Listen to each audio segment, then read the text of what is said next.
Menebak reaksi kubu Anies soal bocoran kontrak politik dari Sandiaga Uno.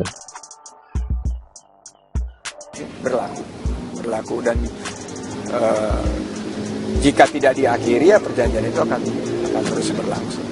Perjanjian itu perjanjian yang menurut saya memikirkan kepentingan bangsa dan negara, kepentingan saat itu kita mencalonkan, kepentingan apa yang Pak Prabowo harapkan kepada kita berdua, dan ada poin-poin. Silakan ditanya. Perjanjian itu sih legal kan, tanda tangan bertiga, dan seingat saya ada materainya. Dalam suatu wawancara, Sandiaga Uno menyebut secara jelas adanya kesepakatan tertulis antara Prabowo Subianto dan Anies Baswedan yang ditulis oleh Fadlizon mengenai Pilpres.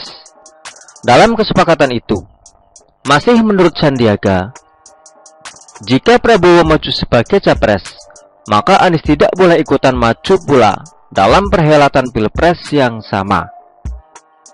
Entah apa maksud Sandiaga tiba-tiba membocorkan soal hal yang seharusnya menjadi rahasia itu, khususnya bagi mereka berempat, yakni Prabowo, Anies, Sandiaga, dan Fadlizon.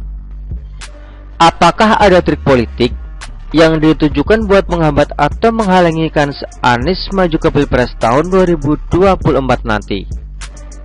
Bisa jadi ya, tapi bisa juga Sandiaga sekedar mencari sensasi supaya menaikkan elektabilitasnya sebagai politisi.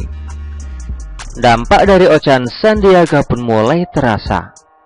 Said Didu sudah berkuar-kuar dengan maksud menyangkal adanya kesepakatan itu. Ya, wajar saja dia menyangkal, meski agak tak tahu diri juga. Lah kalau dipikir, ngapain pula dia menyangkal? Uang saat kesepakatan itu dibuat, Said Didu kan gak ada di sana, juga gak ikut dilibatkan.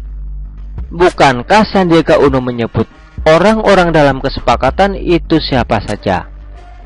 Ya, tapi yang namanya buzzer macam Said Didu itu, ya biarkan sajalah dia mau mengoceh apapun, karena kita nggak akan dengarkan. Publik juga rasanya sudah apatis sama Said Didu kok. Ibarat kata, dia mau ngomong apa, suka-suka dialah, alias sekerep mulah. Meski begitu, bagi saya pengakuan Sandiaga Uno ini tetap menarik, terutama menantikan reaksi Anies, Prabowo, dan Fadlizon. Nama terakhir disebut mengetahui di mana draft kesepakatan politik itu dibuat. Selain dia juga yang bikin dan menulis draft kontrak politik terkait Pilpres itu. Bagaimana dengan Anies? Saya sih sudah bisa menebak langkah Anies akan seperti apa dalam merespon isu adanya kesepakatan alias kontrak politik dirinya dengan Prabowo itu. Awalnya dia akan coba ngeles dengan kemampuan olah katanya yang sudah bukan rahasia umum lagi. Kalau cara ini gagal atau dianggap kurang ampuh, dia mungkin sekali akan menyangkal adanya kesepakatan itu dengan cara yang agak diperhalus tentunya. Terakhir, tentu saja akan muncul pembelaan hingga reaksi membabi buta dari buzzer setia Anies, para pendukung fanatiknya, hingga sebagian kader Nasdem.